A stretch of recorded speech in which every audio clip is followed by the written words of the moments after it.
This is the new Mavic 4 Pro, and finally we have 6K video capture, 100 megapixels of resolution, and the all-new Infinity Gimbal with features never seen before.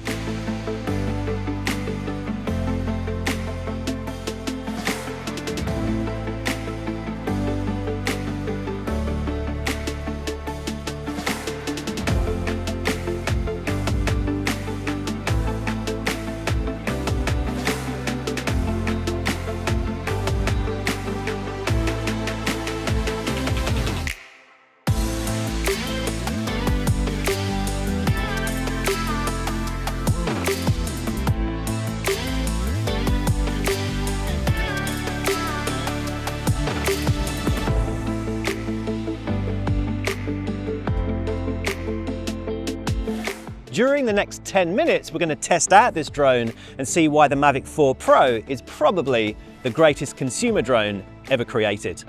Ooh, big statement.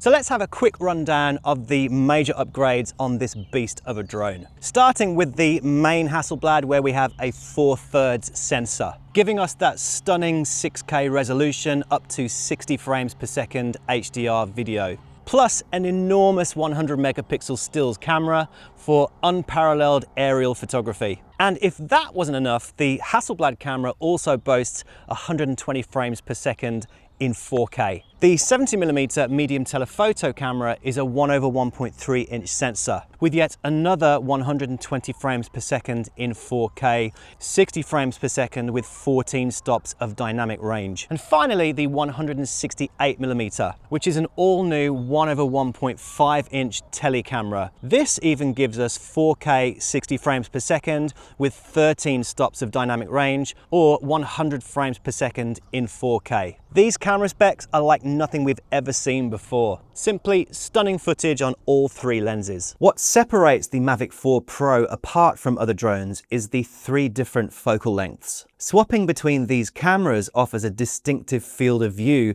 without changing the physical position of the drone. The 6K quality of the Hasselblad lens is truly exceptional. Mid-range from the 70mm and those parallax effects that you get from a super telephoto lens present us with intimate and cinematic action clips like never before. Even in high dynamic range scenarios, the Mavic 4 Pro handles highlights and shadows perfectly, with around 16 stops of dynamic range on the main Hasselblad camera. In low light, pushing the ISO up to 800 offers clean, low noise footage. Another major upgrade on the Mavic 4 Pro is the Infinity Gimbal, which rotates on the roll axis with a complete 360-degree spin. And the results offer exceptional flexibility while also enabling 70-degree upward shots. Or seamless vertical shooting for that all-important social media-ing. The new flagship RC controller has taken a big leap forward over previous models. The most noticeable change is the folding screen and collapse-down joysticks. This is the dream, what we've all been waiting for. No more faffing around with tiny screw-on joysticks. Startup time is now just ridiculous. Simply unfolding the screen switches on, and within no time at all, you're up and running. Same too with unfolding the propellers. Also, if you're filming in that vertical aspect ratio for socials, you can twist the 7-inch screen for a better view and the gimbal follows suit. But probably my favorite upgrade is the new exposure dial. You can select either aperture, shutter speed, or ISO using the center button and then dial in the values on the fly. It just makes for easier camera control with more professional results. Oh, and this screen has 2000 nits peak brightness with 4 hours running time. Upgrades in virtually every department.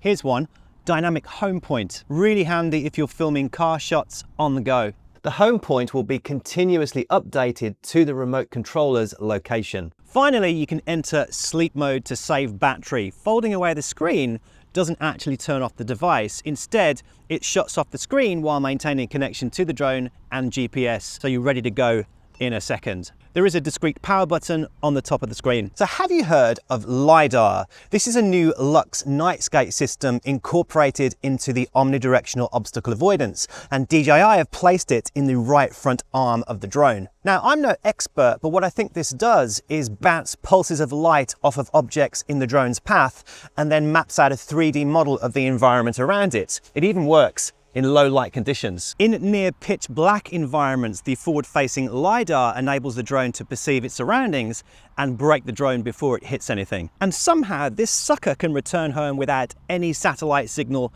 whatsoever. It uses the pre-built map model from its outbound journey to trace its way back to the home point. Just ridiculous technology. So active tracking has now had an upgrade with Active Track 360 degree. Following cars has become much more intuitive with direction recognition and a 200-meter maximum distance. Using the 168mm telephoto lens gets you up close and personal without putting the drone or cars in harm's way. Plus, we still have all the great active tracking features available from previous Mavic models.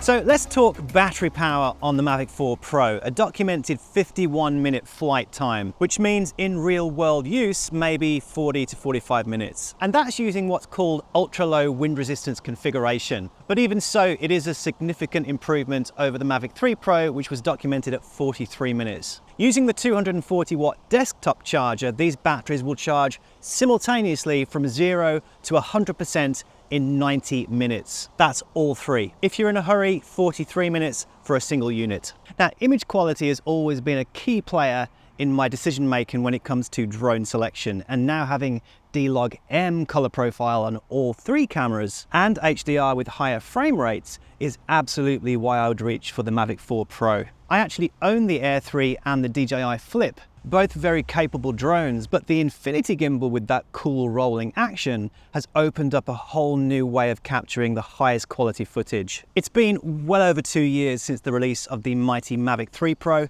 and the wait, definitely worth it. I mean, there are upgrades in virtually every department.